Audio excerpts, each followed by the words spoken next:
M doctor Meenu Walia, cancer specialist. आज हम चर्चा करेंगे ब्रेस्ट लम्प्स के बारे में।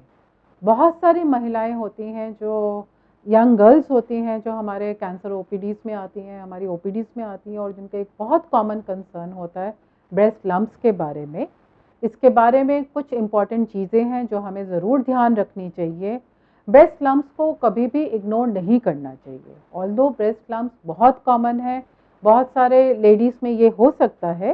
सबसे ज़्यादा इम्पॉर्टेंट जानने की बात यह है कि सारे के सारे जो ब्रेस्ट लम्प्स हैं वो ज़रूरी नहीं है वो कैंसर हों।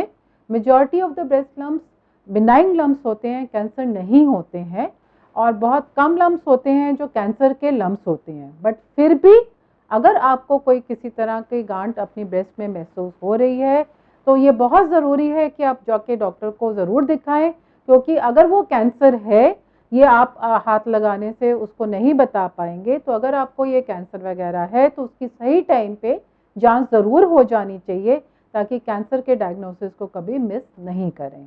तो अगर आप किसी डॉक्टर के पास वगैरह जाते हैं और अगर आपको ब्रेस्ट में लंप फील हो रहा है तो क्या क्या चीज़ें करी जाती हैं। नॉर्मली सबसे पहला स्टेप होता है इसमें एग्जामिनेशन का। डॉक्टर आपको एग्जामिन करेंगे, उस ब्रेस्ट लंप को एग्जामिन किया जाता है, उसका फील, वो किस तरह का लंप है, उसका साइज़ क्या है, उसका इरेगुलर है, उसके बॉर्डर्स या वो किस कैसी कंसिस्टेंसी है, कुछ कैरेक्टरिस्टिक्स देखे जाते हैं। जब आप डॉक्टर के पास जाएंगे तो डॉक्टर्स उस लंप का इवैल्यूएशन करेंगे।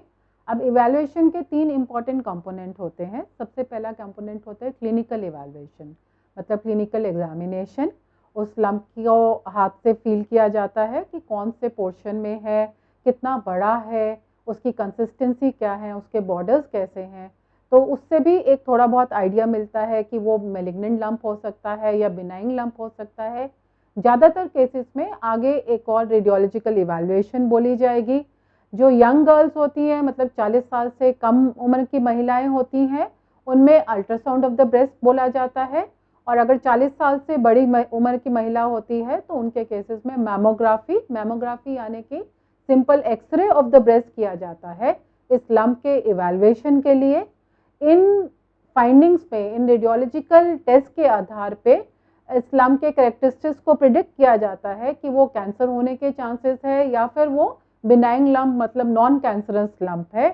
कई बार ऐसा हो सकता है कि इन जांचों के बावजूद भी पूरी तरह से डेफिनेटली नहीं बताया जा पाए, या फिर इन जांचों के बावजूद भी लगता है कि इन जांचों में नहीं पता लग रहा, तो कई केसेस में हो सकता है आपके डॉक्टर आपको MRI of the breast, contrast enhance MRI of the breast बोलें फॉर फर्दर इवैल्यूएशन और ज़्यादा जानकारी लेने के लिए। बहुत बार होएगा कि आपको इसको सप्लीमेंट किया जाता है एफएनएसी और बायोप्सी के साथ। मतलब कि एक अगर अल्ट्रासाउंड या मैमोग्राफी में कोई भी एरिया अबनॉर्मल लग रहा होता है तो उस एरिया से एक इमेज गाइडेड थोड़ा सा टिश्यू लिया जाता है, एफएनएसी या बायोप्सी ली जाती है, ताकि आप कंफर्म कर पाओ कि ये गांठ किस चीज़ की है।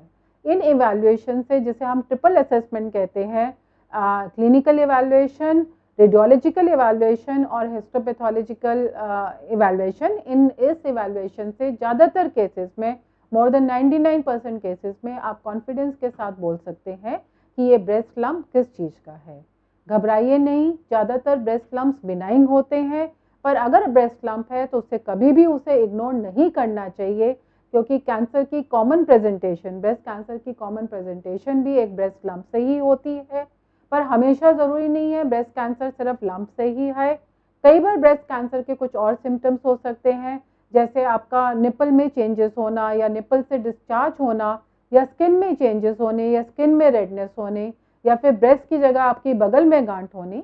तो आपको इन सब चेंजेस के बारे में सतर्क रहना चाहिए।